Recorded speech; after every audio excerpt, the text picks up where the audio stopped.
again, and happy to see so many of you on the Saturday morning being here and also with us online on our YouTube channel. So welcome to our second day of Open House Europe Summit. We're very happy to have you here, and I will be your host in this session, Sustainability and Urban Planning. My name is Mustafa Sherif, and I'm an urban planner, studio manager, and also the host of Urbanistica podcast. I'm based in Stockholm, and very proud of being a Stockholm Open House ambassador. So it's like extra love here. Happy to be in this community. And this session will be divided to two parts. First part, we're going to listen to presentations. And the second part is going to be more like a conversation. So listen to the presentation, prepare your questions, because then we're going to have an interesting discussion. And today with us, we have two inspiring people.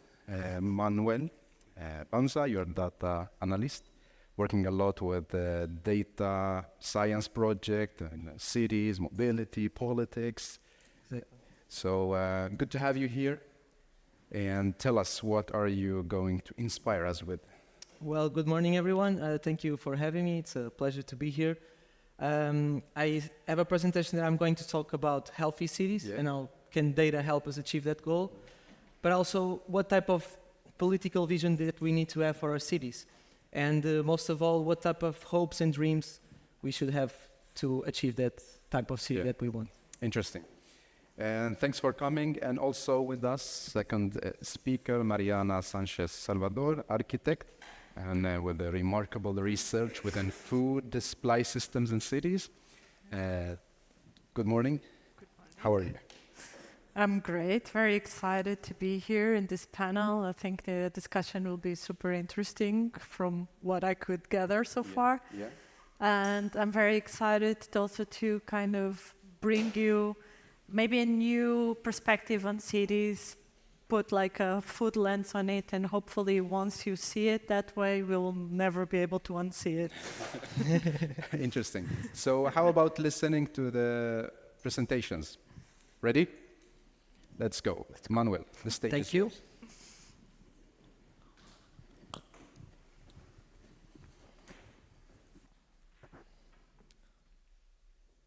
So, good morning again. My name is Manuel Banza, and today I'm going to talk about data for healthy cities and how data can achieve that goal of a healthy city. But the first question that I would like to make you is for you to think if we live in a healthy city.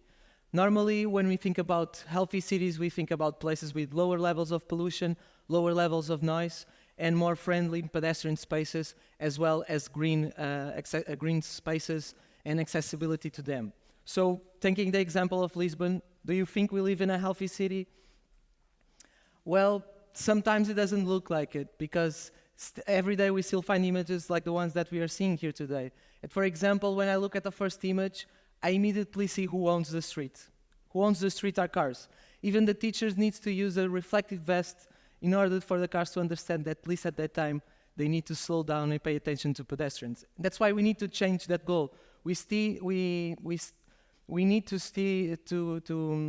see cars as guests in our streets and not guests of honor, because that's the way we see them today.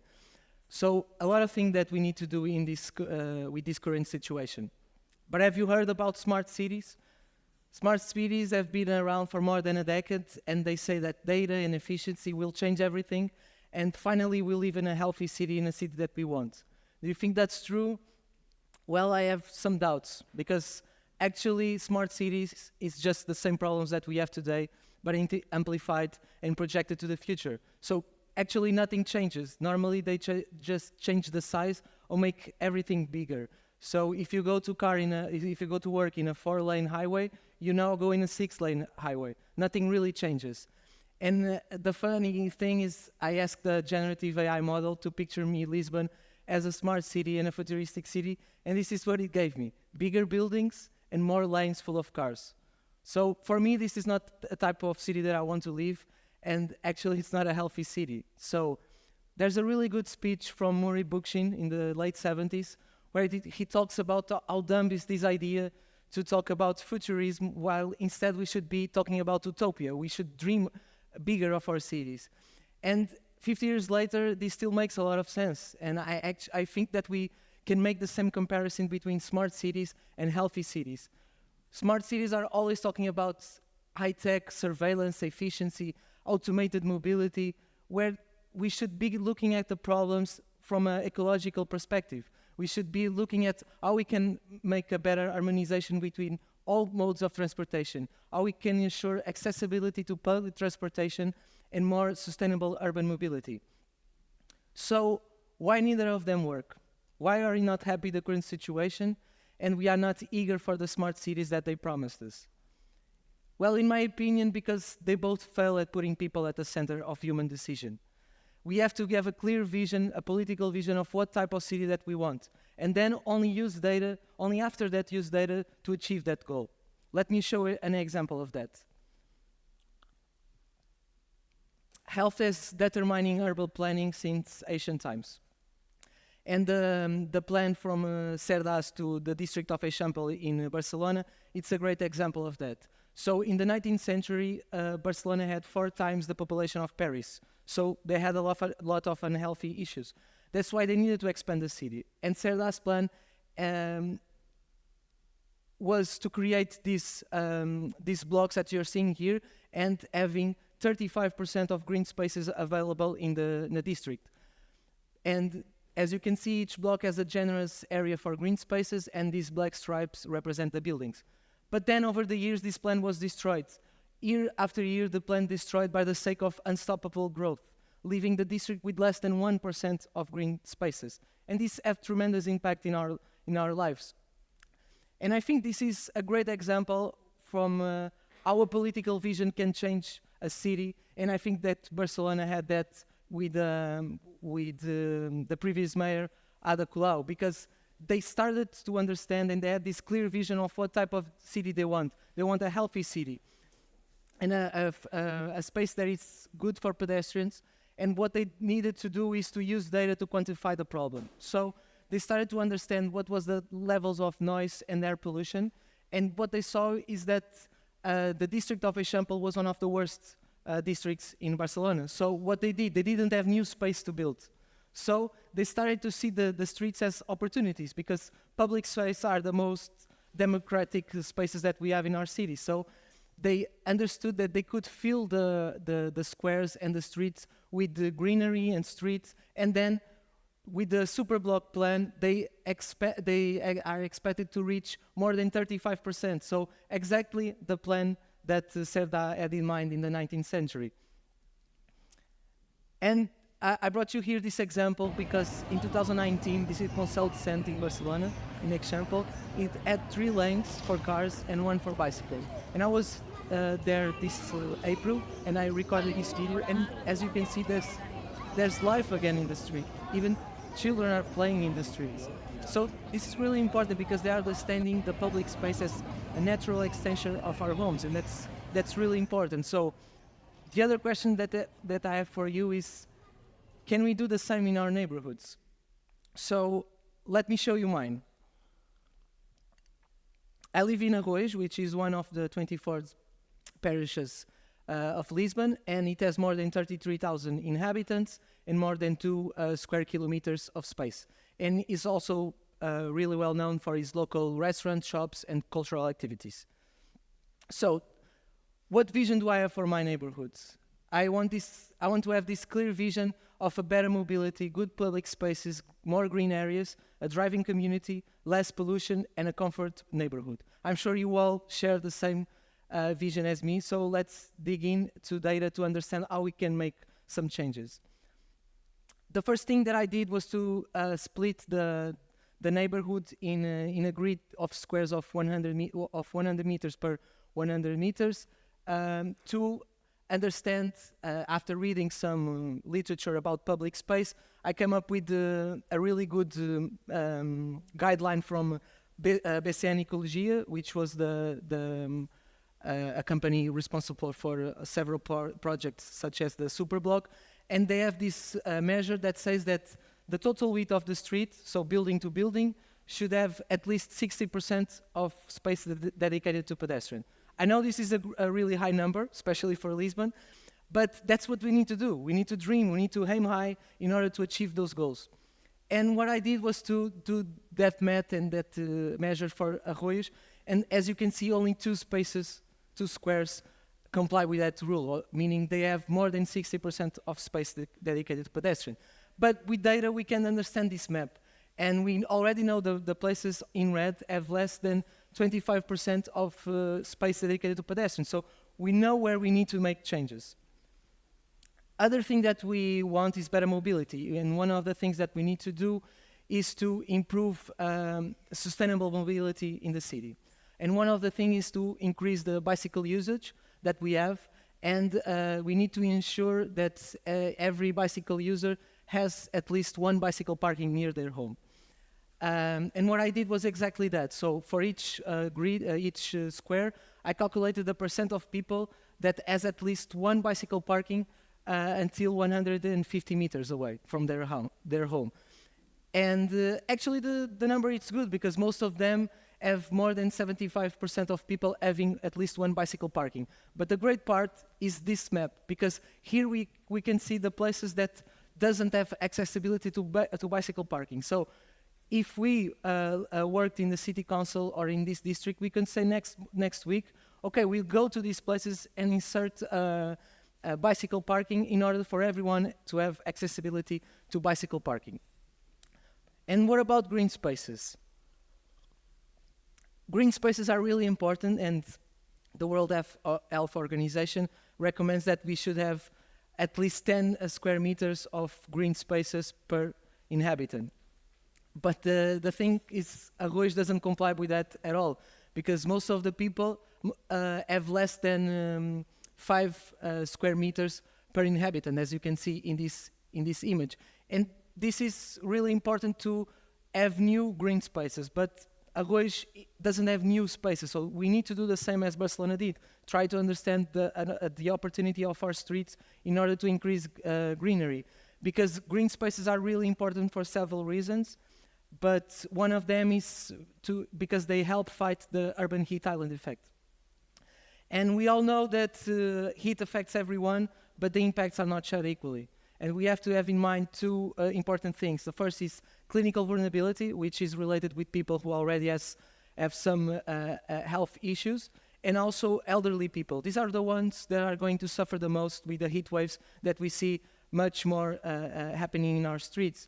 The second group is social vulnerability. So we know that in Lisbon that the people who live in low-income neighborhoods are the ones that already don't have accessibility to green areas.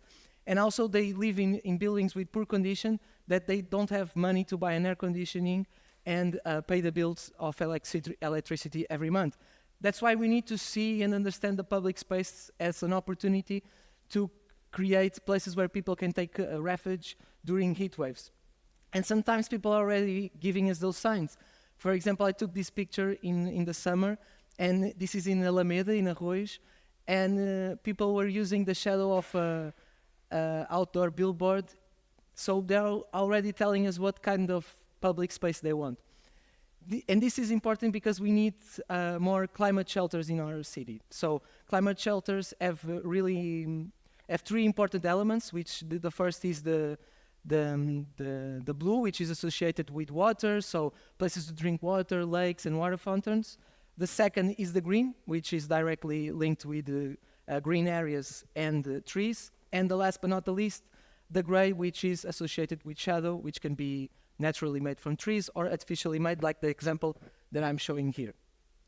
So what I wanted to do is to create this prioritization model to identify what are the places in Lisbon, and most specifically in Arroios, that need the most an intervention, because we don't have proximity to green spaces, and also we don't have new space to build, so we need to use the street as a way to lower the temperature. So I used 5 variables to create this score. The first was urban heat island effect, the second, the proximity to gardens and parks, the concentration and the number of residents that live in that area, then the concentration of trees, and the last, the proximity to libraries, because libraries are a public infrastructure that with some little changes we can consider them a climate shelter.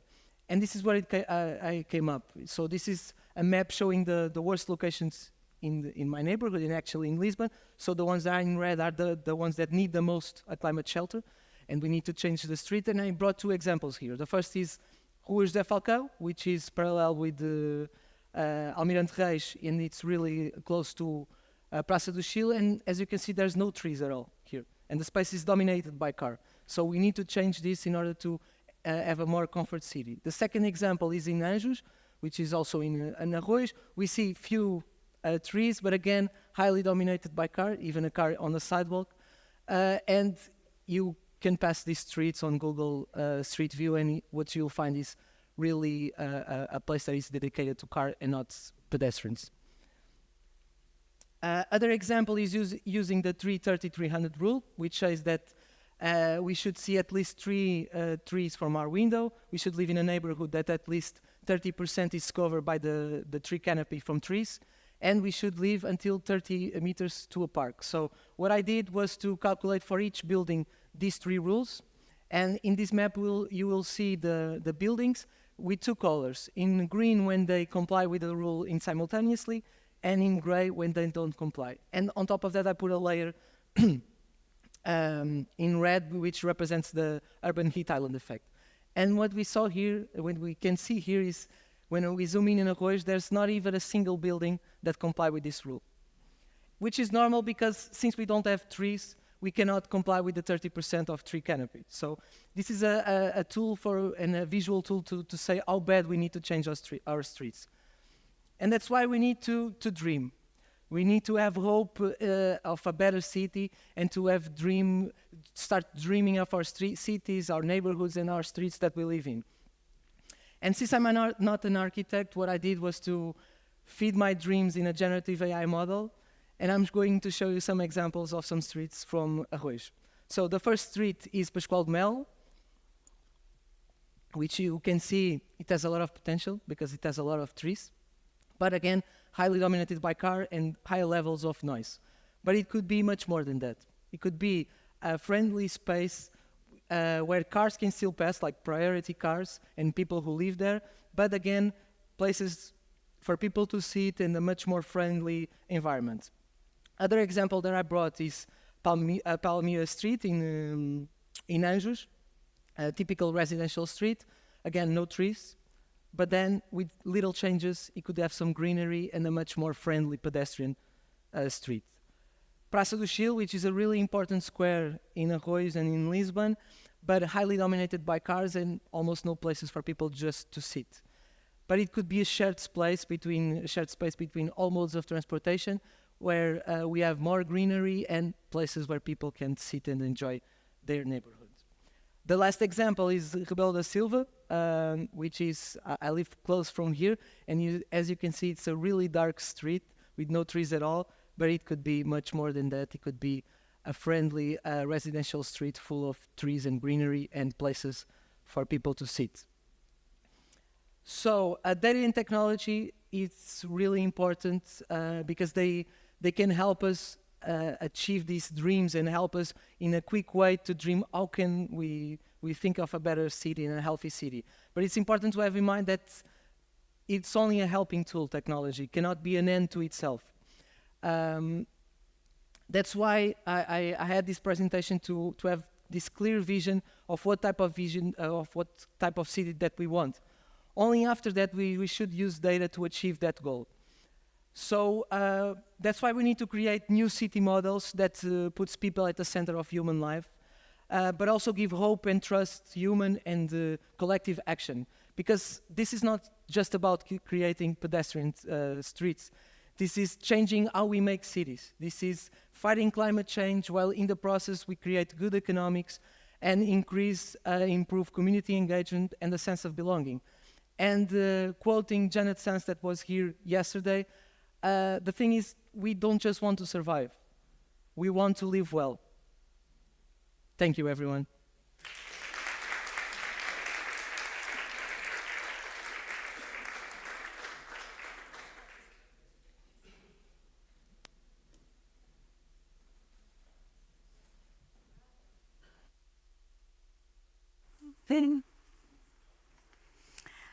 Good morning. As promised, I hope to bring you a different lens to look at all these problems. Because when we think about sustainability, we know that cities are a major challenge, and that food and food systems as a whole are also a big challenge. But I'm a firm believer that by bringing these two realities together, that we might actually generate some interesting solutions, because both of them are clear examples of how sustainability really needs to be rooted in these three key pillars: environment, society, and economy. And both cities and food are very clear examples of this. Also, there are good examples of a fourth pillar that has been evoked, which is culture. So I will start by providing this lens. So just this idea that our surroundings, our man-made surroundings, are very much shaped by foods. From production to waste management, all of these activities have an impact in the spaces where we live. And I'm pretty sure all of you can think in your mind about spaces that we relate to production, so the fields, pastures, vegetable gardens, whatever, from whatever country we might come from. All the distribution that takes place through roads and riversides, railways, etc. How retailing, it's so present in cities, within the squares, open air markets, then market halls, food shops, etc. And how consumption we associate very much with our own houses and different types of establishments where we can have food. So in our minds, there might be a few images like this. They're actually our traditional diet-shaped traditional foodscapes, some of them very iconic of different parts of the world, even considered to be heritage. And even in Portugal, we have this very known landscape architect saying that basically the key of reading landscapes is understanding that they are shaped by the plate we have. And then he would add, and also the glass, referring also to our landscapes in Douro, where port wine comes from, for instance. And because diets and landscapes are so interconnected, once one changes, the other also reflects these changes. So with our new industrial diet, what we see is this transformation of spaces. So more and more we have production taking place in greenhouses and all kind of industrial facilities, distribution also in this kind of food hubs and different means of transportation like airports and so on. Our retailing more and more dominated by a supermarket structure, and then consumption also very encapsulated in different restaurants with different concepts and so on. And if you see, compared to what the slide I showed before, we see that the foodscapes are becoming more and more enclosed and more private. So this is the kind of surroundings we start having. This is a field of greenhouses in Italy. These are strawberry fields in California. There's a little plane there to give you a sense of scale of these operations. This is livestock production area. So the little dots that you can see, black and white, are cows. And this is the wholesale market at Mexico City. So the colorful dots are the trucks. So all of this, of course, we know nowadays that has more and more consequences. There are completely glaring. So food systems nowadays take about 37% of all ice-free land in the planet. They're really responsible for a big loss of biodiversity, so 3/4 in the last century. We are fed by a narrow range of species, so 12 plant species and 14 animal ones. It's the major greenhouse source in the world right now. So in 2019, they estimated between 21 and 31%. It's the main use of fresh water. 70% of all the fresh water we use is used for production and all the food system as a whole. It's very energy dependent. So nowadays we use about 13 kilocalories of fossil fuels to produce just 1 kilocalorie of food. And then in the end, 1/3 or more of this food is wasted. So clearly, it's unsustainable. And several authors have been starting to kind of put the focus on this problem in cities. And Caroline Steele, that is an architect working with food, has this sentence that I think it's very obvious way to put this. Not only we are what we eat, but the cities we live in are also a product of what we eat. When studying foodscape, cities are a very interesting kind of setting, because in a relatively small area we have all the components of foodscape. So we have the production, the distribution, the retailing, all types of consumption. Everything is packed into a more or less confined space, and this gives it a lot of potential to think the food system as a whole in a very local context.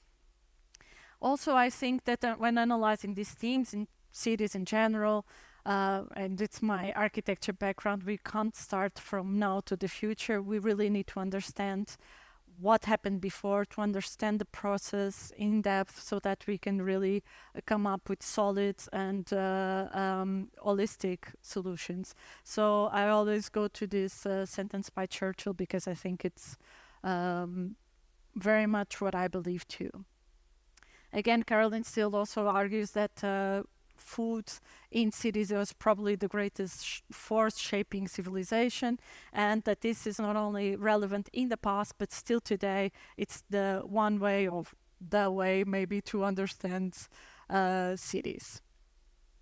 And in fact, when we think about the history of our cities, we can see that food is always present. Cities were always founded in areas that were extremely fertile. They needed to be self-sufficient. In the 17th century, this is a plan of Utrecht in the Netherlands. You can see how even inside the walls, there are fields and areas of food production, and also, of course, outside the wall. In Milan in the 18th century, we still see this, so especially in the second ring of the walls, you can see that there's plenty of free spaces. This was also a strategy of cities to cope with siege and some kind of attack, so they could still kind of survive because they had food inside the city. And also in our dear Lisbon was also the case very much in the beginning of the 20th century, so not far along at all. I will not bother you with methodological issues, but at least half, but up to 2/3 of the city area was cultivated in different kind of crops, which is very different from the reality we have today, like we're going to see. One interesting thing is actually our irrigation crops. So there's a lot of vegetable gardens and orchards.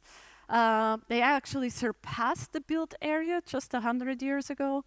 And they were so relevant. I don't know, but some of you might know that people from Lisbon have the nickname of alfacinhas, which means little lettuces, which shows how this crop was so present in our context.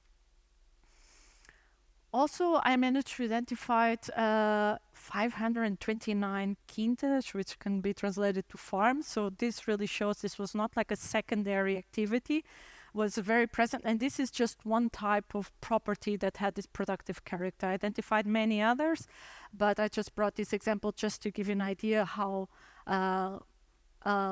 present it was and how spread out it was in the area of the city. I brought you some images, most of them from the 30s, 40s, so this kept on for a few decades. This is an area we call Campo Grande, and it's interesting to think about the place names. Campo Grande means the big fields, and you can see a lot of the area was still very much farmed. Campo Pequeno, it's the small fields, and also still very much farmed in the 30s.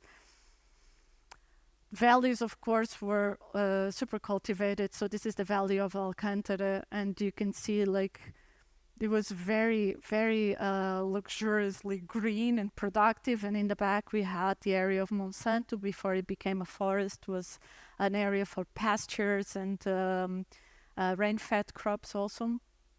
So also with this productive character. And last example, we have this area of a neighborhood that is called Olivage, that means olive groves, and was literally an area where olive trees were present.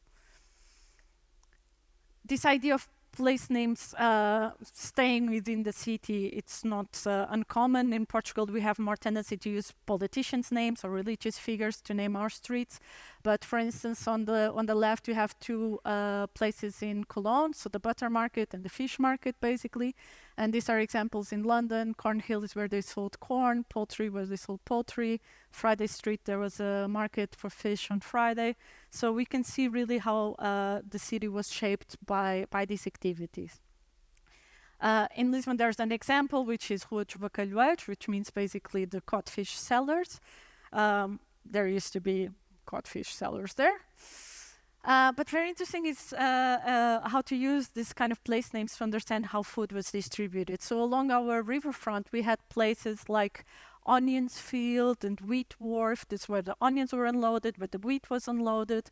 We had a Cais de Santarém, which means Santarém Pier. Santarém is the main city in a region of Portugal, and it's where all the products from that region would be unloaded. In front of our train station, there used to be a beach of the Algarve, so it's all where the Algarve products would come to Lisbon. So you really can see how food kind of structure this riverfront. And the majority of the food actually arrived by river, but not only. I'll not read this description, but basically it had been a few descriptions, so throughout the centuries, this is from the 17th century, describing 4 main roads of food supply. And basically they describe it as continuous flows of products, like man-made rivers of food. And I was able to map these roads. So basically the 4 roads are inside that ring road, and you can see there's 2 in the riverfront and 2 pointing towards north, and beyond the ring road they would kind of split up into secondary roads. Where there's the intersection of these 4 roads with the ring road, there is to be the gates of the city where food could come in, which basically relates to that map on top there that defined the taxes and so on. It's very interesting to understand how these roads developed in accordance to topography. So usually they follow the valley lines in a more, let's say, pedestrian-friendly way, because it's basically how food arrived to Lisbon. But also in the beginning of the 20th century, already had the railway structure completely operating. Then Caroline Steele again, she's a bit of my research godmother. She basically says when you look at the plan of any city built before the railways, that is a pre-industrial city, we can see that the influence of food, it is etched in the anatomy of every pre-industrial urban plan. We all have markets at their heart with roads linked to them like so many arteries carrying the city's lifeblood. And it seems like she was describing Lisbon because we can see the roads culminated at the center, and then all these numbers are the markets that existed. We are there next to number 6, actually. But basically you can see how most of them were placed along the food routes, except for number 6 and number 3, which interesting were markets that were built and quickly lost their food character and became more of antique markets. And after making this map, I was like, of course not. The food was not really passing by, so it kind of made sense, the history and development of these markets. So I brought you some images just for you to see the 6 markets. This is the one in Ribeira. Ribeira was always the fish market by the riverfront. Figueira was our vegetable market by excellence. Nowadays it's just a square, but it's the market that all these descriptions like we had for Paris and Les Halles, they were done about a market of Figueira, describing the luxurious fruits and all the senses that were kind of teased by the experience of the market, all the noise, all the smells, etc. So very interesting literature to do in the free time. Market of Alcântara, which is one more to the west, has the city expanded to the west, and then Belém, which was the one furthest to the west. This is the one we are close to now, Santa Clara, which is the oldest one still surviving. And then the one of São Bento that also doesn't exist, that was next to our parliament. Lisbon has also like a big presence of food shops. Actually, the city at the time had about 400,000 inhabitants, and over 4,000 shops. Some of them were semestral, how to say, like licensed for a semester. That's why sometimes it seems like the math doesn't fit so well. But it was really kind of present in the city, all these kind of products being sold and small establishments. Most of them were basically grocery shops, so like different kinds of products, but very interesting wine. So if you see like almost 2,000 out of the 400 licensed sold wine. Very much concentrated, of course, where the people lived. And then you also had all this network of street sellers, people that would carry the food throughout to other neighborhoods and so on. What we see in Lisbon, in cities elsewhere, is that with the Industrial Revolution and all the modern movements, things start changing. We start to privilege zoning of the city, specific functions assigned to different areas of the city. We start seeing agriculture and other kind of activities connected to food as sources of diseases. They're dirty, they're noisy. So agriculture starts belonging to the countryside. As we see, that was not the case until now, and that industry, it's activity to be in the city. This was also possible because we saw some transformations in the food system, so conservation, refrigeration, and then all the railways really allowed food to come from further and further away. Things in the city become a bit more monofunctional, so the nature, the green spaces are merely ornamental, so they don't really have productive purposes. And what we see basically is that all the range of food activities inside the city starts narrowing, focusing more on retailing and consumption, but all the other activities start being pushed away. So this is Lisbon 2018, so we come from a reality of half to 2/3 of the city being cultivated to 2% of the city being cultivated. And this already includes all the areas of the 24 horticultural parks that the city has been promoting as part of their green infrastructure, but really a residual use of land, let's say. Our system of distribution, as you can see, completely changed. It's very much based on traffic flows and speed and not really connected to where food comes from and where it will go. And our retailing network, markets expanded, but since they expanded, they have been declining. The grays are markets that don't even have a food function anymore. And now the data from the shops is a bit older, but you can see we have less than 2,000 for a population of 500. So population increased about 25% in the past century, and shops declined for less than half. So we can see really this supermarket dominance, bigger establishments, and serving a bigger part of the population. And this really kind of changed the way we connect with food. Of course, in Lisbon, as elsewhere, we have seen alternative kind of movements showing up. So we have the organic, what I call the organic network, all the farmers markets, organic shops, and so on. And also everything that can be put under the umbrella of short food supply chains. So again, all the farmers market, but all the basket schemes, including, for instance, Fruta Feia, that one of the collection points is here at Triennale. So, of course, this happens, but we can see a major shift from what the kind of foodscape we had in Lisbon then and what we have now. Now, you might ask me, okay, and so what? Like, things change, things evolve. Why should we really consider do anything about it? There's a number of reasons. One, we have an urban metabolism in our cities that are mostly linear instead of circular. That is, all the nutrients, energy, water don't go back to where they come from. It's just a one-sided, like one direction kind of flow, which means that the places where food comes are being depleted of these resources, and in the other end we have really serious waste management problems. On the other side, we know nowadays that food is holds the biggest share in urban footprints. On average, takes between 27 or 40% of the total ecological footprint, and that's above transportation, goods, housing, etc. So it's a really, really big portion of this unbalance with nature, let's say. This will be further exacerbated by our tendency of urbanization, like we know. And this will also put an imbalance between the population to be fed and the population that will feed these people. So there's going to be a wider gap, and this can create more problems. But maybe even more than that is the problem that cities are expanding physically faster than the population. So on average, this happens twice as fast as the population increase. Cities are growing over the lands that made them possible. They are exceptionally fertile, actually more than almost 2 times more than average.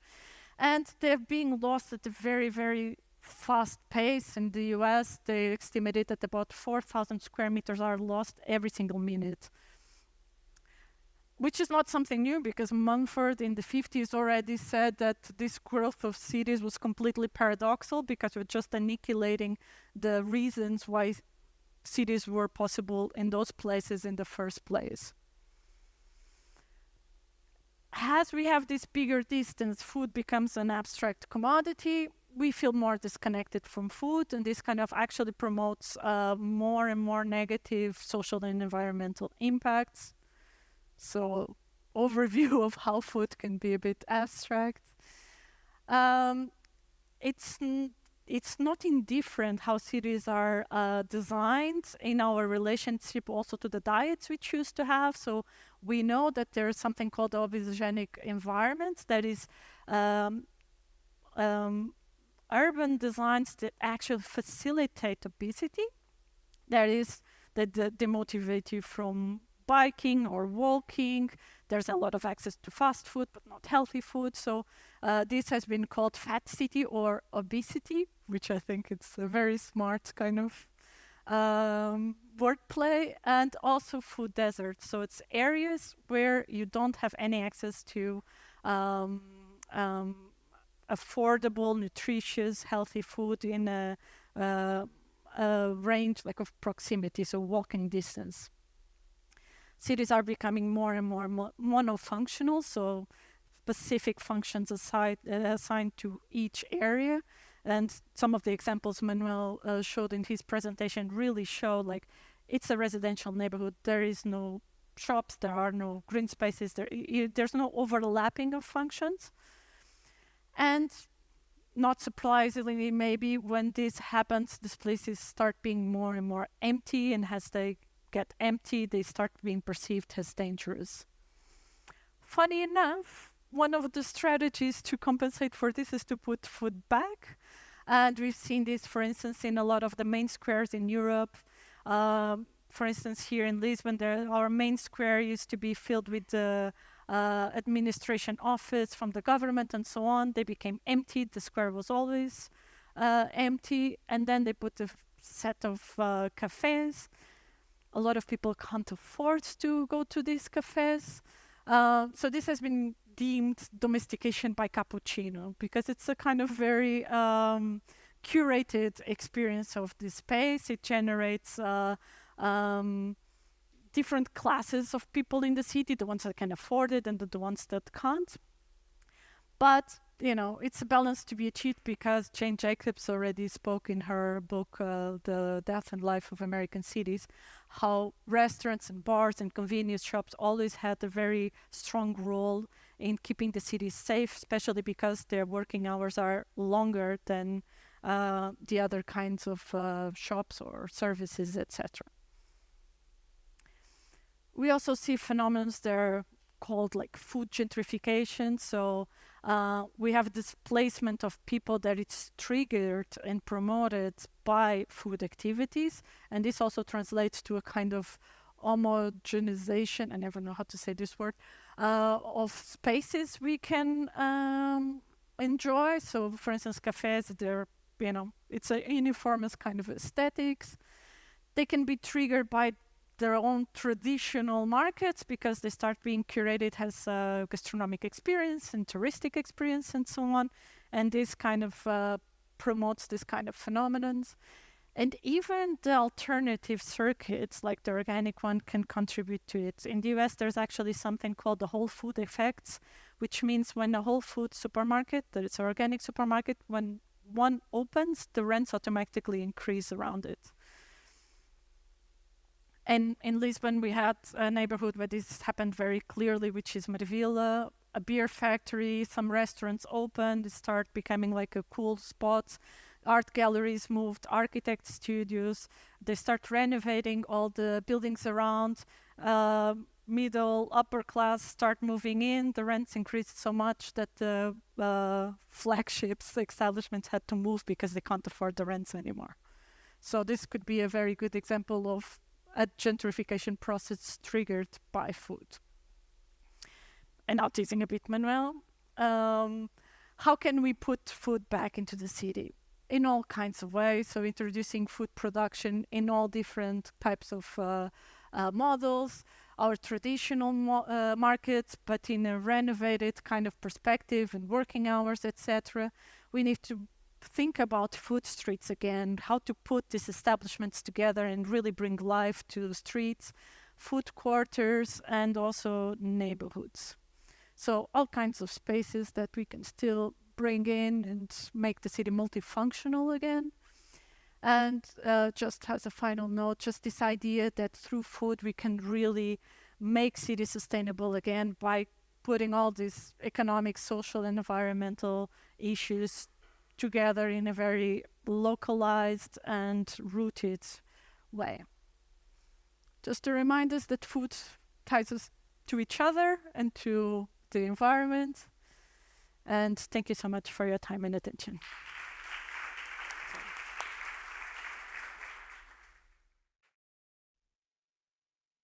The image you showed with different cubes of food.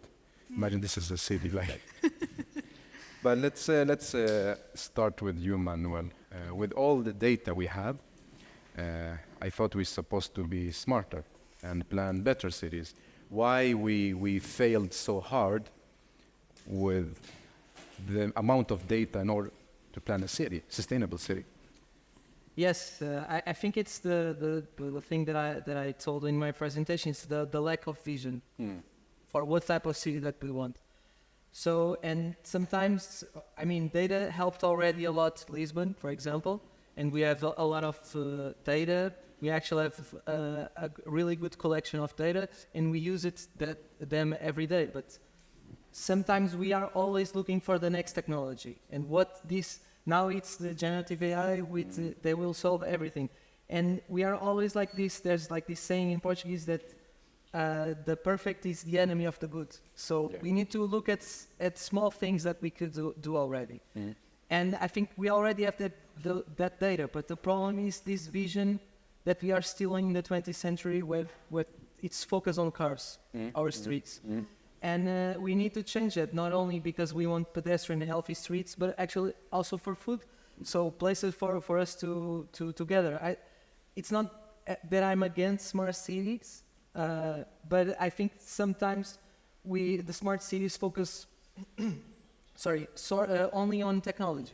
And the focus should be on people, and then using some type of technology to achieve that. Yeah. We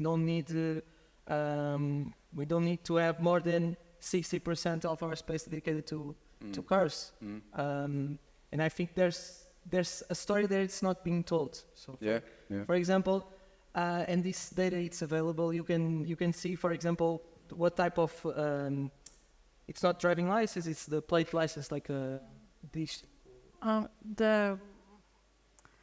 It's like a thing that you have, like a permission. That you get a permission to park your car in your street. Yeah.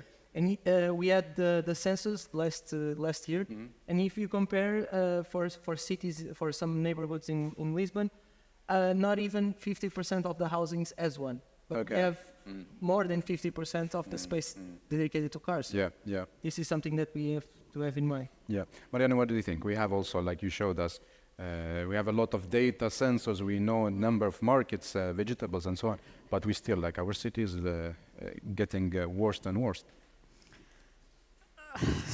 Good question. Yeah, I mean, we've seen that people get overwhelmed. We have a lot of information, but information is nothing until you really do something with it and interpret it. You can say, there's this statistic or that, but if you don't know, okay, what's the goal, what's the ideal index you're going for, it's just information, right? It's, if you go through the statistics, it doesn't really have the power to transform reality unless you really take it and propose something based on it. Yeah. I think it's very much with analysis. But who is responsible of making this data useful?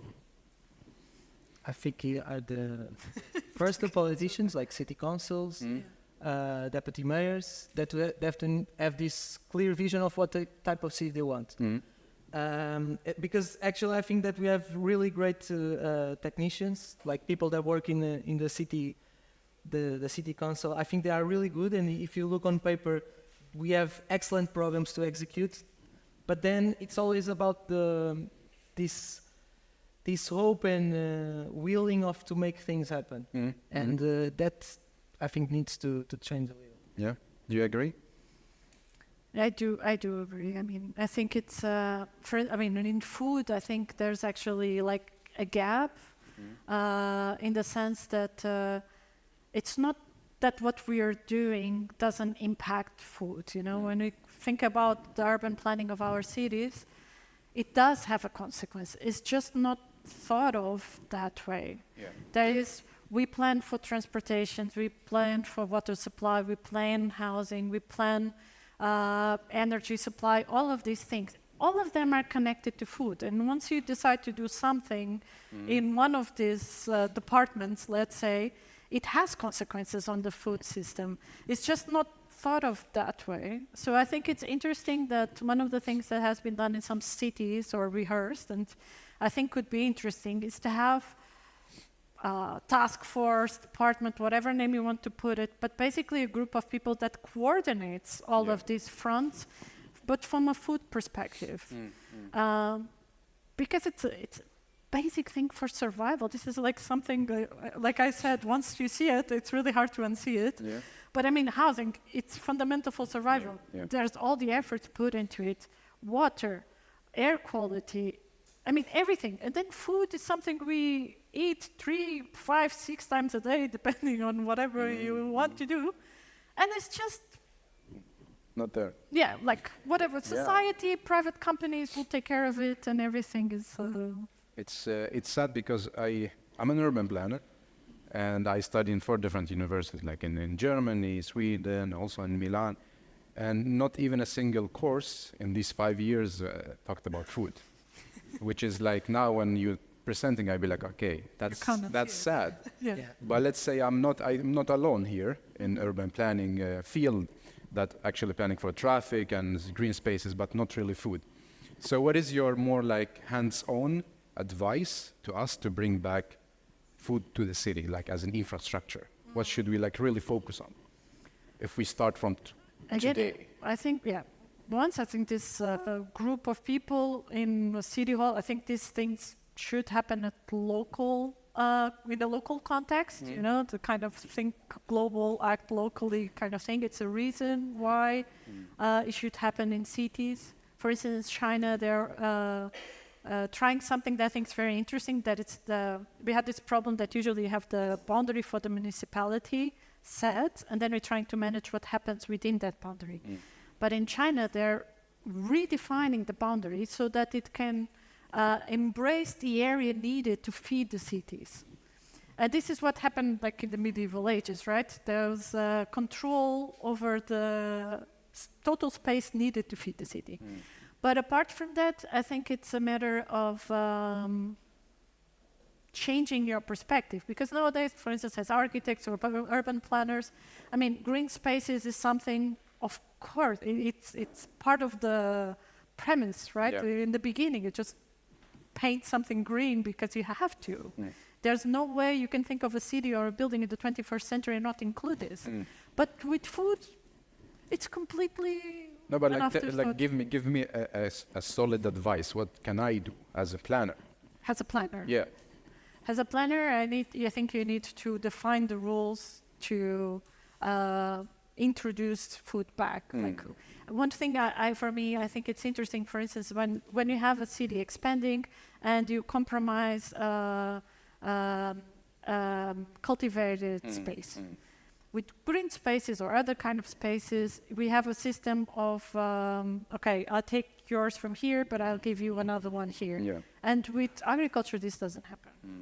So you really need to define a strategy, because it messes with land use and so on, to really think of the city as a whole system, and think about it from source to waste management, how it can cross with all the other parts of the city. It's more like also working on a policy level actively.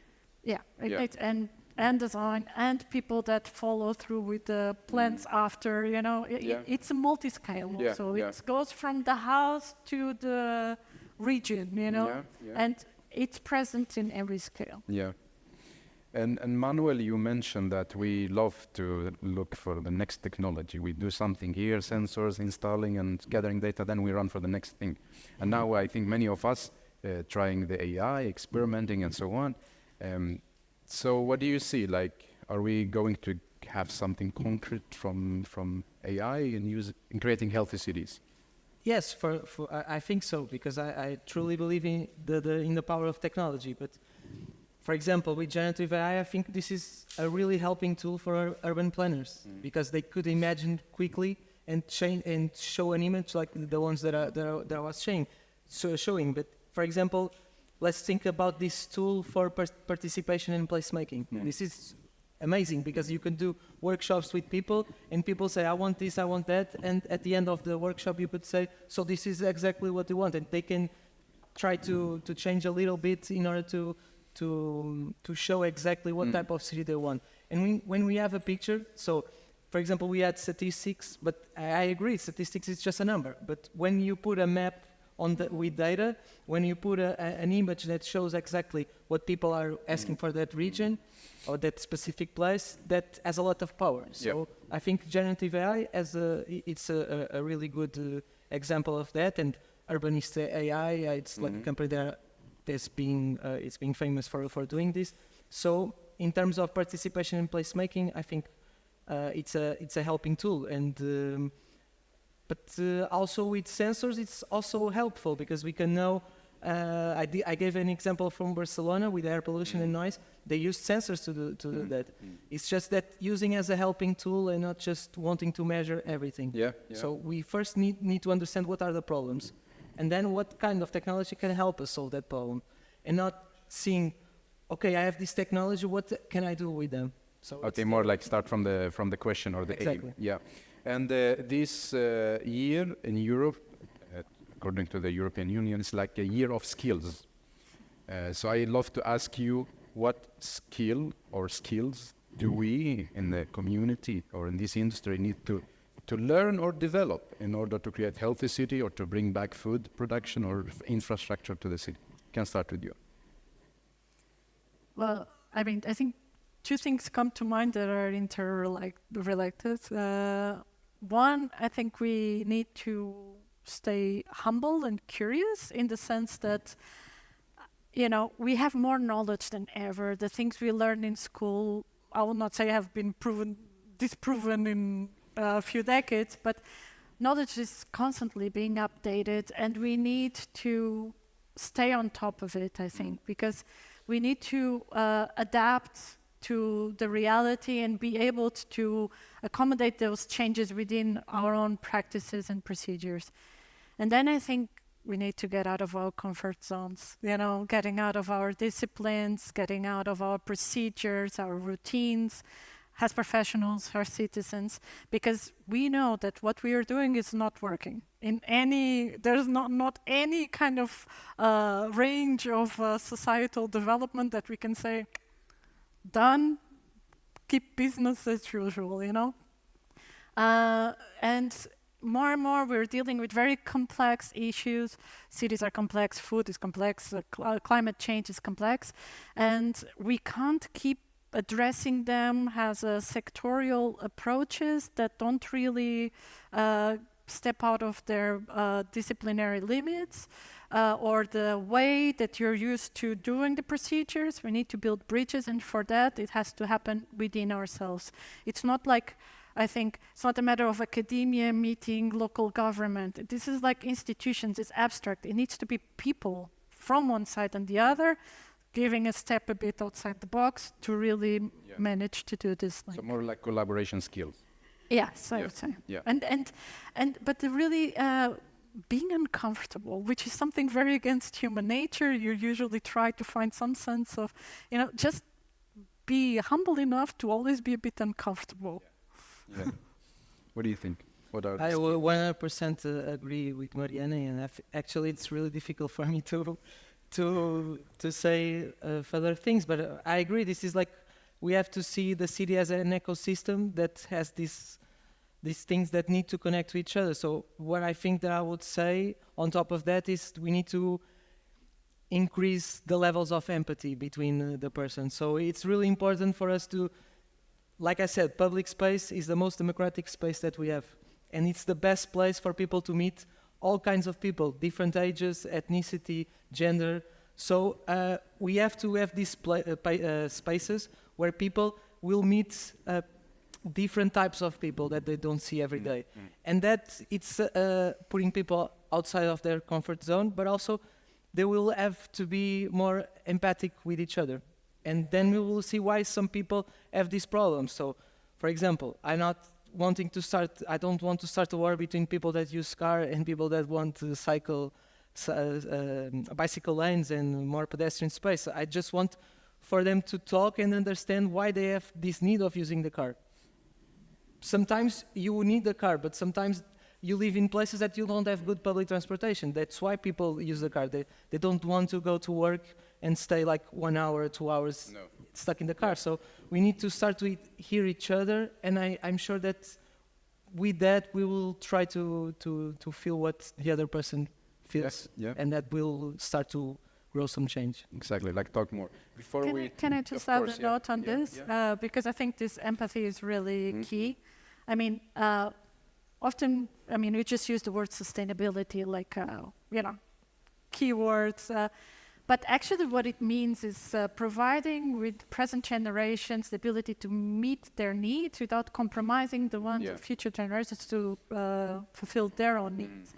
And this is kind of an intergenerational empathy, which is completely unnatural for humans because we are more on the instant gratification kind of thing. And having the ability to actually put yourself not only in the place of other people you share urban space with, but also into the future, I think this is game changing because then all of these issues of climate change and so on, they fall into place because, so I think it's really... like feeling responsibility that you are not alone on this planet. There are people here and coming. And let me just add one quick thing. It's also when you think about technicians that work the city, I think we need to start to think of a different model, because actually yesterday I was talking with a friend about this, that sometimes that people work there for years and they forget what they are dealing is people. So they're starting to see the problems as numbers and not just like there are real people that have these problems that live in some type of neighborhoods that don't have access to an infrastructure for months because the city doesn't go there and fix that. And we see that as normal, and it's not normal. So we need to start to think as those people are humans. And one great thing that we should do is like the technicians leaving the office more often. Yeah, exactly. Meeting people every day. Yeah, like see behind numbers. Exactly. Yeah. Do we have questions from our lovely audience? I wanted to... Hello, thank you very much for your presentations and conversations. I wanted to add something. It's not actually a question. That happens sometimes with the audience. But it's actually about the Sardai grid. You said that the Sardai grid had been destroyed. The Sardai grid was changed and adapted. It was a top-down project. But something that happened was that, because of pressure of the owners, it became much denser than it originally became. And that's what also helps in having now these images of a lot of people using the spaces, which have been recovered by people, and at the same time also diminishing the time that you need to move from point to point. So that meant kind of having more people in a certain area. And the density in the city is pretty similar to that of other neighborhoods in the city. At the same time, it obviously went too far, and too many of the spaces that could have been public, open, green, became private and built up. And so that has been the fantastic part of the Sardar Grid, which can adapt continuously to many, many different kinds of situations that we have around. So going to the point, actually, I also wanted to kind of think about what has been happening right now. And I'm always a little bit kind of, I consider it a bit dangerous that it's true that with a certain political parties, this has been somehow implemented, okay, in some way. But all this became already a first idea, first kind of vision of the city in the 1780s by Salvador Rueda. Okay, so there's a group of people, ecology, urban ecology, association and so on, who were thinking about the city like that already back then. And the thing is that when we speak of superillas, a super block, what you showed of Consell de Cent is not a super block. It's not a superilla. It's a pedestrian kind of way, which helps, obviously. We need to get rid of cars. We need more kind of vegetation, because I'll go to that as well. But the thing of the original super block is that it creates like neighborhoods or small community areas within the neighborhoods. And making it a long axis, it is creating gentrification, but it does not allow for the community to fight more for its rights. And so there are things that we need to kind of be aware of. And obviously, I know that we haven't spoken about this, but not copying kind of situation, because it's very, very important to know how it all started and the actual situation. And then just going back to also food and so on, the importance of water. In the city of Barcelona, and we'll speak about it maybe afterwards as well, there's absolutely no water. Trees are dying. So when we speak about greening, we need to see also the changes that are upcoming are already there, and how to adapt to it. And just one small thing, because in your last slide, you spoke about terraces, balconies, and so on, where you can grow your things. I don't know how many people have tried to grow a tomato. We've tried, but that also needs a lot of energy, not only kind of motivational energy, but actual energy and water and so on. So we need to find certain balances in everything. Yeah, thank you.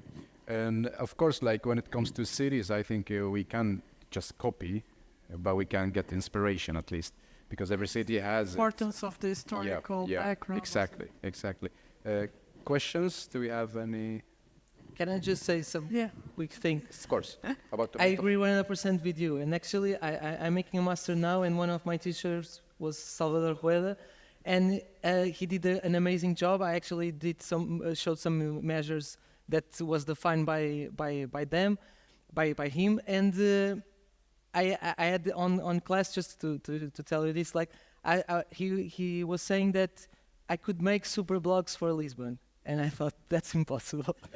With this topographic, I think it's impossible. And he told me, like, it's not easy as an orthogonal like the way in Barcelona, but think of the streets and the historical part of those streets. What they were originally were created, and then you start to see those not like perfect squares, but you can see like those bigger streets that. From 400 meters to 400 meters and 600 meters, where cars can pass, and then it's like the center of the neighborhood that needs to be more pedestrian. So I agree, we should not be copy, and just like see that sometimes we can use little things from that project. Yeah, I completely agree with you. It's how to say, like it's about principles, like sustainable urban planning principles. Like what can we use in our cities? Like in Stockholm, we have islands, a lot of water. We cannot do 15-minute city there, and maybe by boat. But anyway, so it's more about like understanding the principles and then adapting to the city, like no matter. Just like also to make. I don't have a romantic idea that now we will feed ourselves with a little vase of herbs in the balcony or something, and it does take a lot of water for me, I feel, but I think it has an educational role, right? I'm a born and raised person in the city, so for me, like, okay, tomato, I love tomatoes, but it's a challenge, and just kind of observing the effects on a little pot kind of connects you to the bigger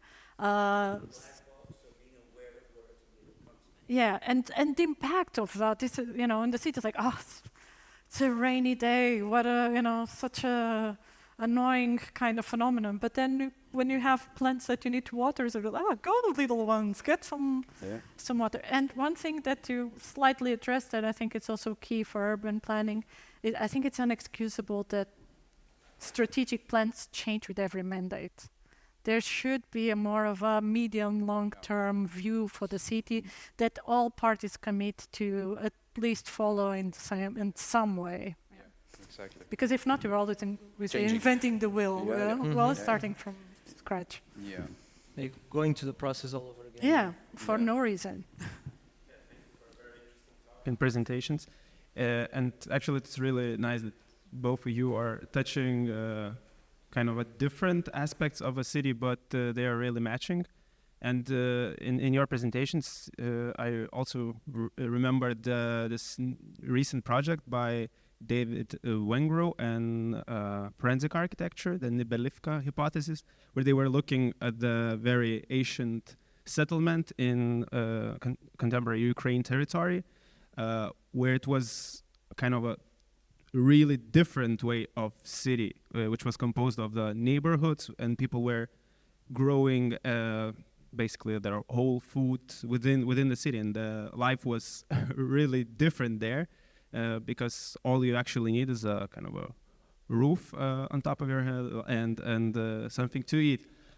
But I know, like, with this, this is kind of a vision that how our utopia of how different our settlements or cities could be. But given, let's say, present context, it's interesting how much of urban mobility within the city, with the traffic, is actually needed for supplying us with the food. Maybe you know the numbers of... There's not a whole lot of studies on that, but they're mainly in the US, and I think the US is a bit of an extreme reality, but the average, it's 4,000 kilometers per product, which is like, I can't even grasp that concept. Apples being picked almost a year before they're consumed. And Portugal is a very dramatic case. Like, we export some things, but most of the food we eat is imported from all over the world. Okay. Imagine that when in the city you would like to reduce the amount of cars, usually why people are complaining, they're saying, like, I want to bring my shopping bag closer to my door so I could... Actually, the biggest share in greenhouse gas is done by private cars. In the whole supply chain, let's say, the one from the supermarket home is the one with the biggest impact, because usually people carry one bag in a car for 5 kilometers or something. Which is absurd. And I think it's also very interesting how we can think of our public transportation infrastructure in combination with this. So it's kind of we can say utopian projects, but using, for instance, the subway network to do this supply during the night when the subway is not being used, for instance. So there could be kind of, like I said, it is there. The infrastructure is there. Let me just say one thing, because you said 5 kilometers. So there is a study in Lisbon that said that more than 60% of trips in the city have less than 5 kilometers. Okay. And they are done mostly by car. So if we have good pedestrian and bicycle infrastructure, I would say like a great amount of these trips could be switched to other types of transportation. That's why we need to create those conditions. Yeah. We have 2 minutes, and I want you to help me with this because we cannot go more than the time. What should we as city makers stop doing? One thing from you, in 1 minute, and then we finish this session. I'll go back to thinking short term. Don't think long term, Yeah. short term. Yeah. Yes. Don't think simple. If there would be easily solutions, simple solutions, we'll all be doing it, and it would be working. Yes. So I would say that stop thinking of just because all your life the city was this way doesn't mean that we cannot change. Because when we talk about like pedestrian space and bicycle usage, most of the people say, well, but we are not Amsterdam. Yes, but Amsterdam was not like that in the 80s. It was true. full of cars, more than Lisbon it has today. Yeah. So just because you didn't live that experience, don't stop being an utopist. Yes. So thank you so much, Manuel. Thank you so much, Marina. And thank you so much for listening to us. And now we leave you for the break before the next session. So thanks for listening.